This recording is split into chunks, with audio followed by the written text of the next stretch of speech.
Hello, and welcome to Indiana Issues. I'm your host, Abdul-Hakim, the editor and publisher of IndyPolitics.org. We're coming to you from the Edge Media Studios in downtown Indianapolis.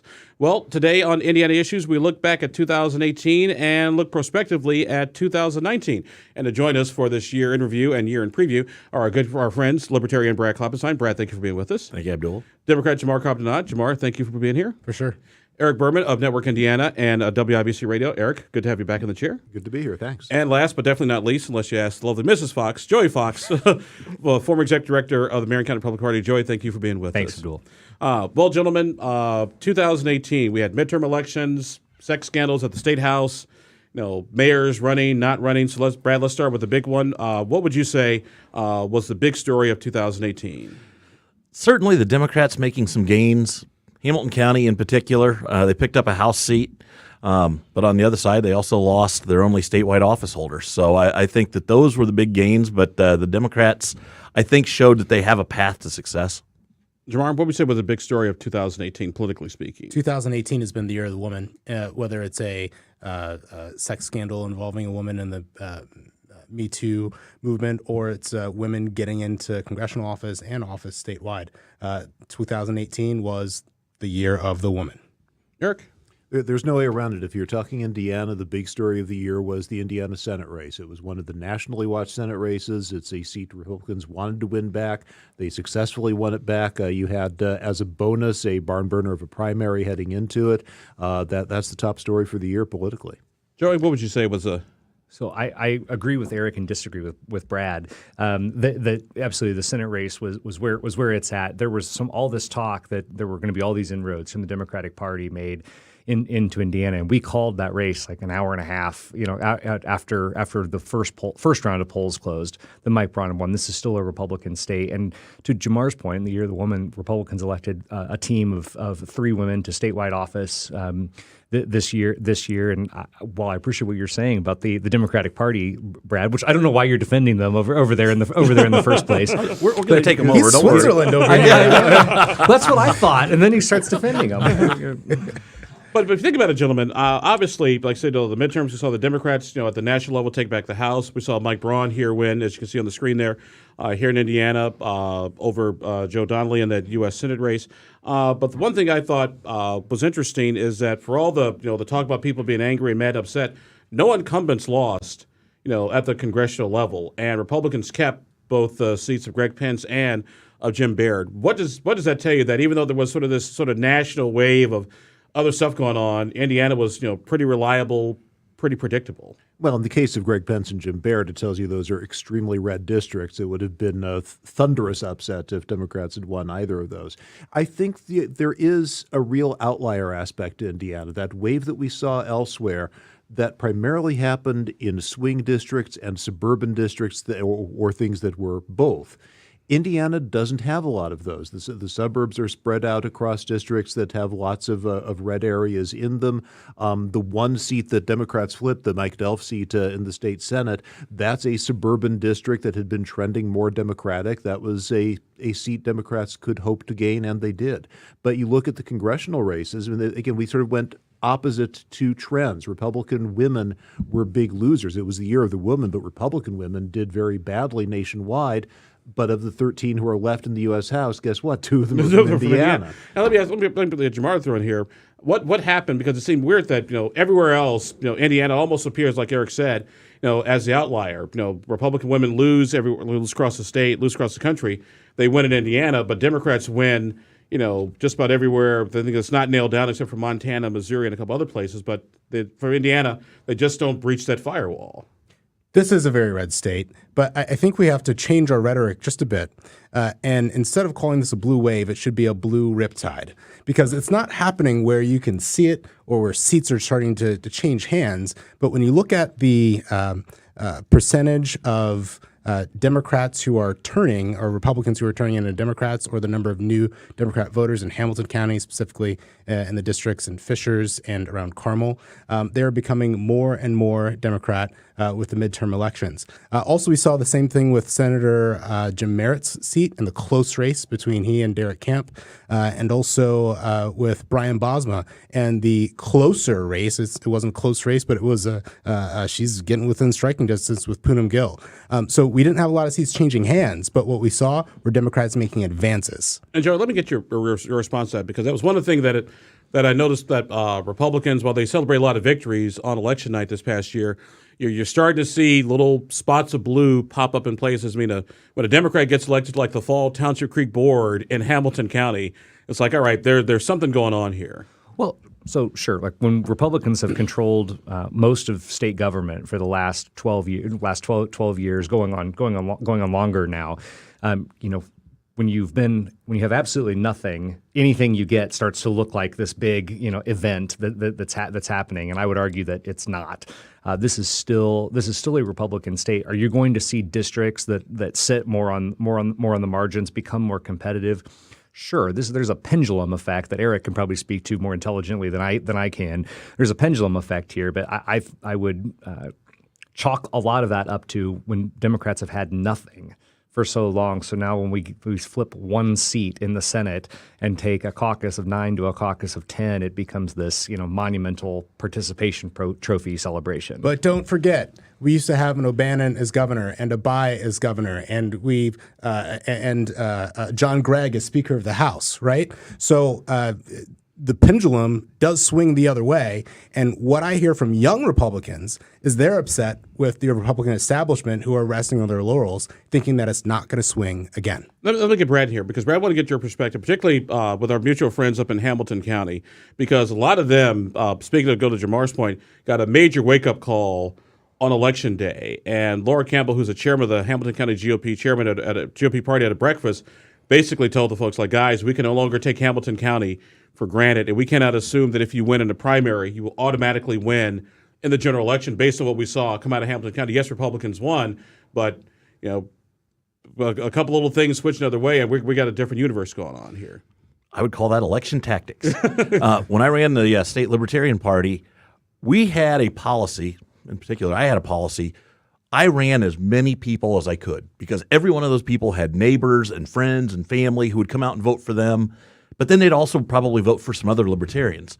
The Libertarian Party didn't do that this time around, and I think it hurt them. The Democrats, on the other hand, in Hamilton County and some other suburban districts, used that tactic and used it well. They ran people for every office in just about every race in Hamilton County. And you're right, they picked up a township board seat that they never expected to win, and the vote totals for Democrats across the board were greater in Hamilton County because of that whole effect of, it's like, I know Jamar, I'll vote for Jamar, even though I would maybe consider myself a Republican or Libertarian. You'll pick up a few extra votes just by being present. Thank you for your vote. He does live in Lawrence, by the way. So you're going to have to wait. You're watching Indiana Issues. Our guests today are Libertarian Brad Klopfenstein, Democrat Jamar Cobb-Denard, Eric Berman, WIBC Radio Network Indiana, and Republican Joy Fox. Getting caught up on the big news stories of 2018. Gentlemen, sex in the Statehouse. Of course, we can't talk about 2018 without some of the things that we saw with the Me Too movement hitting. Attorney General Curtis Hill accused of groping several women at a non-governmental function, a bar. You also had some old allegations against the speaker sort of resurface. Eric, let me start with you, since you and I hang at the Statehouse all the time. Will any of this have any legs in 2019? I don't think so. You never say never. I do think the Curtis Hill stuff will have legs in 2020. There's going to be a serious nomination fight at the Republican convention, because this is questions both in terms of electability and in terms of some folks who may not have been crazy about Curtis Hill in the first place. But for 2019, I don't think it plays out. We'll have a better answer on Brian Bosma early in 2019 when the Ethics Committee comes back. I wouldn't expect anything to happen on either of those in 2019, but we'll see what the legislature has to say. Joey, the fact that both these scandals involved Republicans, everybody said it was just a matter of time before sort of some version of the Me Too movement ends up hitting Indiana. Was Curtis Hill and Brian Bosma Indiana sort of Me Too moments? Well, I don't know. So the women that have accused Curtis Hill in the bar at the Sine Die party are going through the civil process right now to go after him. Eric, I might disagree with you a little bit on implications for 2019, at least on the Attorney General side, because I have to imagine there'd be some impact on his legislative agenda. For whatever that might be. I think that, remember, most of these women were either legislators themselves or staffers of senior members of the General Assembly in both parties. And I have to imagine that wouldn't go over very well when a bill comes down from the Attorney General's office. On the Brian Bosma story, look, he's been one of the longest serving speaker, I believe. The allegations that are being made are about his attorney. And not him in what happens. And I think the Indy Star got way out ahead of their skis on that one. Jamar? First, Curtis Hill is going about this as business as usual, and that's the Trump tactic, right? You acknowledge it or you deny it, and you just keep pressing on like it doesn't even matter. And so I don't think this will actually impact his legislative agenda because he's saying, I'm the duly elected attorney general, and I'm here to do a job regardless of whatever this scandal is in the background. Now, the big issue to me on this, and I wasn't on the show when this dropped, but this policy that came out of the Sex Harassment Policy Committee, it's toothless, and we've got the coyote or the fox guarding the hen house here, right? So you've got to report these things, and they all go to the man who's been accused of consensual sex harassment or covering up something or doing some type of funny investigation 15, 20 years later. This all stinks, and it's one of the worst policies in the country, and we've got to do better to protect women. But here's the question, though. How do you craft a policy when you have three distinct branches of constitutional government and no branch is necessarily answerable, to the other one, when its own internal affairs? I mean, the governor can't tell the legislature how to handle their employees. They can't tell the judiciary can't tell the governor. So how do you craft a policy, that protects people, from bad doing, but also, we do have this separation of powers, and one branch can't tell the other one how to handle its internal affairs. Yeah, the National Conference of State Legislatures said that the majority of the 37 states who have policies like Indiana now is enacting essentially are toothless, but the best one is Alabama. Not that we want to follow in Mississippi or Alabama's shoes, but they have a third party, not necessarily out of state government, but outside of the legislative branch, HR person that these reports go to. So it's not going to the Speaker of the House, who can do what he will with these allegations and turn them around. Eric or Brad? Yeah, the sexual harassment policy is not yet final. The committee that was put together has issued their report. They made clear, look, this is just an outline. It is, once again, the ethics committee that's going to do that. That's a reconstituted ethics committee. It now has 4 women on it, including as the chair. As it always does, it's equally balanced between Republicans and Democrats. We'll see what they put forward in their one per session meeting. But this is a more interesting meeting than usual. They're going to put some bones on that blueprint. We'll see if they put some teeth along with the bones. Mara Candelaria Reardon, who's one of those 4 accusers of Curtis Hill, is on the Indiana Legislative Council. That's the body that heard that initial report from in terms of recommendations of here's that blueprint. She said at that meeting, we need to see some details. We're not condemning this yet, but there better be some more details when the final version comes out. We'll see when the final version comes out. Brad, how do you think, so we had to take a break for just a second. I want to get Brad and Joey real quick here. How do you think this affects lawmakers going forward? Certainly they're going to be more aware. I think while where we're going is probably not where we need to end up, at least this issue is being addressed and it's being talked about. I've been in and around the Statehouse for 20 years, and I can say definitively things are better now than they were 20 years ago. It's just people talk about them more. Social media makes things more available, and with the Me Too movement, I think it's a lot easier for alleged victims to come forward and say, you know what, I too had a problem. So I think that there's still steps that need to go beyond what's been proposed, but it is better than it was, and a lot of that is just kind of come out of the shadows. So I'm glad to see that they're going in that direction. Joey? I think Brad's right that folks are now this stuff is in public. You know you're going to get caught if you do something stupid and you do something immoral, and so I'm hopeful that for everybody, people will just behave themselves and not be idiots. You're watching Indiana Issues. Our guests today are Libertarian Brad Klopfenstein, Democrat Jamar Cobb-Denard, Eric Berman of WIBC Radio Network Indiana, and Joey Fox, Republican. We're going to take ourselves a quick break. When we come back, we'll take a look at some of the municipal races coming up, people who are running again and people who aren't running but may be running for president. We'll be right back.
Welcome back to Indiana Issues. I'm Abdul-Hakim, the editor and publisher of IndianaPolitics.org, coming to you from the Edge Media Studios in downtown Indianapolis. We are looking at the year in review and the year ahead with our panel of political pundits, Libertarian Brad Klopfenstein, Democrat Jamar Cobb-Denard, Eric Berman, WIBC Radio Network Indiana, and Republican Joey Fox. Well, gentlemen, as you all know, 2019, we can't get away from elections. We have mayoral elections across Indiana. Let's start with the big one. Indianapolis Mayor Joe Hogsett announcing he is running for re-election. So far, 3 or 4 Republican challengers, current state senator Jim Merritt, former city councilor Jose Evans, brick mason layer John Schmitz. Jamar, let me start with you. Is Joe Hogsett a shoo-in for re-election? I wouldn't say shoo-in, but the best Republican contender so far has been Jim Merritt. John Schmidt seems like he has a lot of grassroots support. Jose Evans, I haven't heard a lot of noise around, at least my party connections, that there's a lot of support behind him. There's mixed bags about Jim Merritt, but he certainly has the power, the name recognition, and the money, and the context to get this done. But Joe Hogsett is also sitting on $2 or $3 million and an incumbency. And, there are some potholes and there are some other things that people don't like. But no, potholes, literally potholes, not like political potholes. Literal potholes. But no big gaffes, right? So it's going to be tough, and the Republican Party has to step up. So, Joey, how do Republicans step up?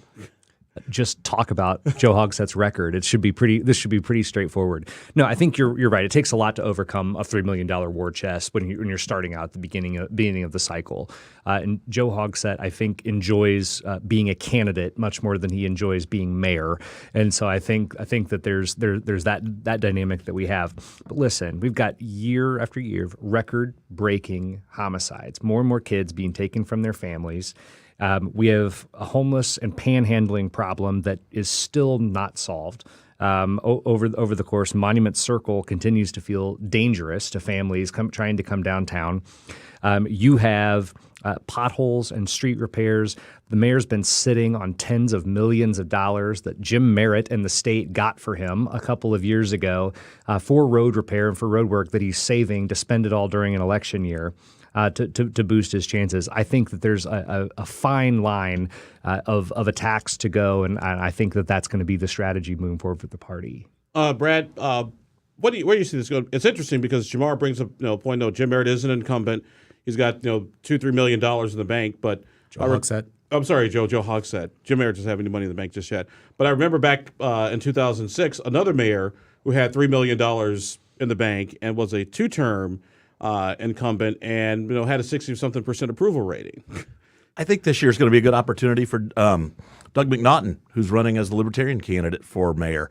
You've got Joe Hogsett, who has given no indication that he even wants to be mayor or likes being mayor. I agree with Joey that he might have run okay and had some good commercials, but I have seen nothing in 3 years that indicates that he enjoys any part of this job, which I find it interesting. I asked a Democrat friend, and they're like, well, he just likes to go to ribbon cuttings. Like, he doesn't even do that. I mean, if he was at least cutting ribbons, he would at least be out there. But, I mean, he is vacant right now. You rarely ever see him. He's not addressing issues like homelessness. He's not addressing the drug problem that's going on downtown.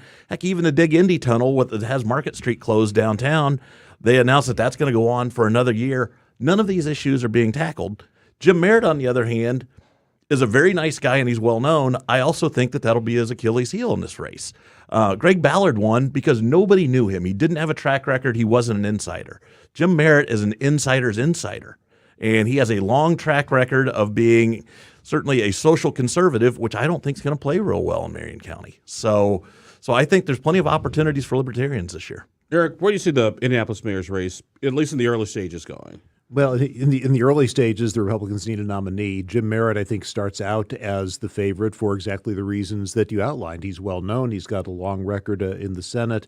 You've got a couple of other guys who are going to be scrambling to raise money. Jim Merritt's going to be scrambling to raise money for this race as well, but he can just port some of that over. So, yeah, he starts out as the favorite, and then we're back to your initial question. Is Joe Hogsett a shoo-in? Absolutely not. Is he the favorite? Absolutely. He does have a record to run on. He does have holes that Republicans can and will point to, but he can point in turn to the economy. The red line should have something up and running by then. We'll see what happens in the upcoming pothole and construction season. He'll have a record to run on and will do so. And at the end of the day, it's just like we said at the beginning about Jim Baird and Greg Pence. It's a blue county. It's not that a Republican can't win here, but they start out at a disadvantage. And let me say this, just being not part of the Hogsett administration, but at least being on some of the boards that serve the administration, Joe Hogsett may not seem like he loves the job or he's out in front, but he is out there, and he may not seem like it because he's busy doing the job. Now, I'll give you this example. I'm on the Board of Public Works for the city of Indianapolis. Those meetings used to be 20 minutes long, and it was we checked the box and we got a couple things done and we left. Now, they're an hour and a half to 2 hours, and we're slogging through $125 million bond approvals to fix more roads, right? Because there's so many projects going on. So it may seem like nothing's happening, but that's because they're busy doing the work. Well, let's talk Just about a little more debt to go with it. It's great. Well, let's talk about a mayor who is not running for re-election, but maybe running for president. Pete Buttigieg announcing this past month that he's not going to run for mayor of South Bend, but is making some trips to Iowa and apparently has been getting some pretty nice warm receptions. Let me ask you, Brad Klopfenstein, is Pete Buttigieg running for Secretary of Housing and Urban Development? Well, quite possibly. Does a China set come with that? If you remember a couple of years ago, he had an interest in being National Party chair. So there's several things he could be running for, but clearly he knows that he's a rising star and probably his future lies outside of the border of the state of Indiana. Joey, what do you think? Pete Buttigieg, is he running for president or running for a cabinet post? He strikes me, and I don't know him, so I can't speak from experience, but he strikes me as a very methodical guy, right? I don't think the DNC race was an accident and just a whim for him. That was to raise a national profile. I think he does this. I think he takes the presidential race very seriously and organizes thoroughly in Iowa, and then if things go well, perhaps in New Hampshire and South Carolina after that. However, I think that he also knows that there was no disadvantage to him running.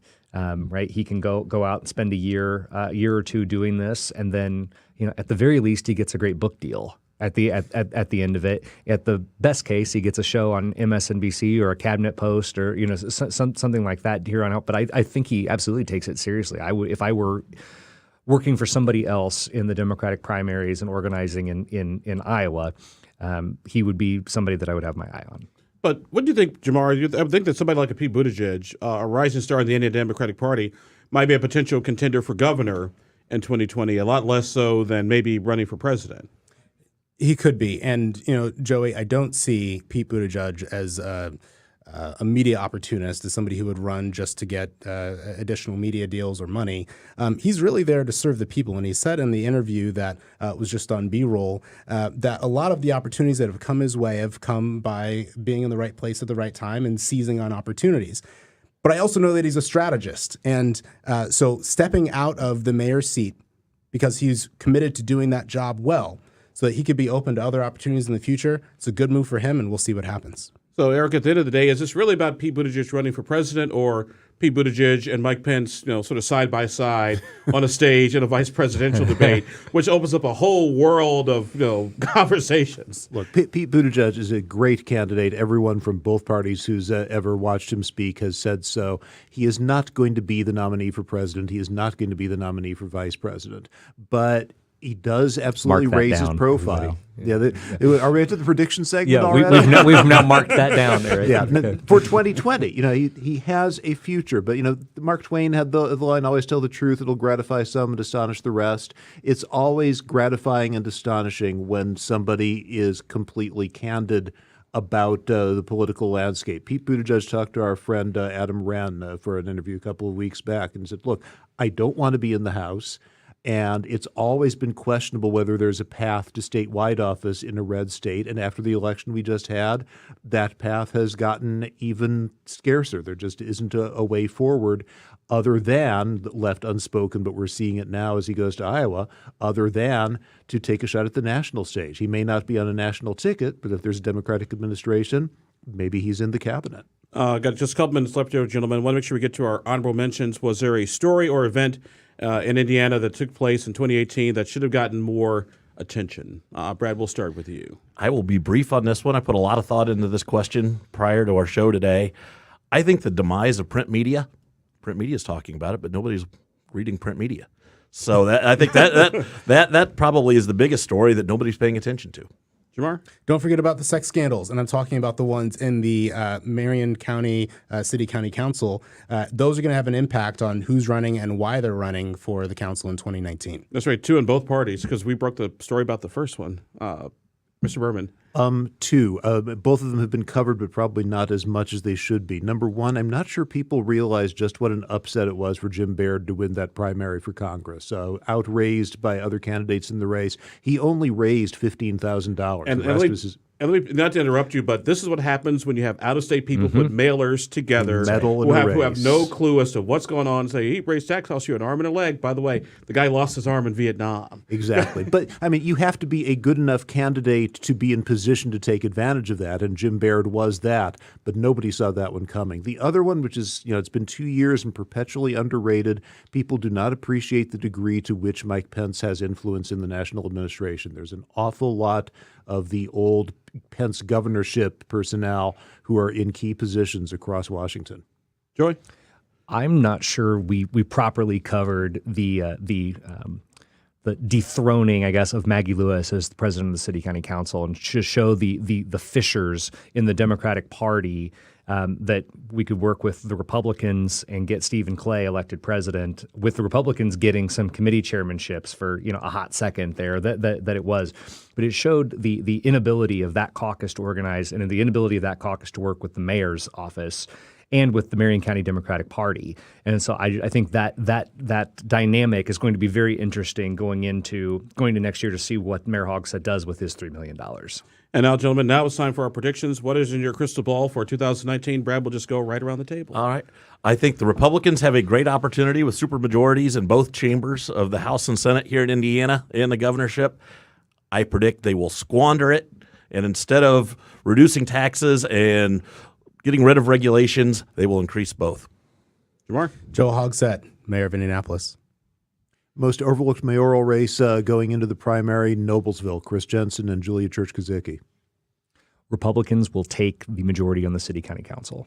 Look for a decision that has already come out. There's going to have major implications for Indiana's property taxes. The tax court ruling that stormwater fees are not fees, they are taxes. It's going to impact the levies and property tax caps and throw this entire state into almost pure chaos. Keep an eye on that one. Our guests today have been Libertarian Brad Klopfenstein, Democrat Jamar Cobb-Denard, Eric Berman, political reporter at 93 WIBC Radio, and Joey Fox, Republican. Gentlemen, thank you all very, very much. Appreciate you all being with us today. Thank you. Thank you. And thank you all for joining us. We appreciate you, as well as our good friends here at the Edge Media Studios in downtown Indianapolis. I'm Abdul-Hakim Shabazz. Have a good new year, and we'll see you next time on Indiana Issues.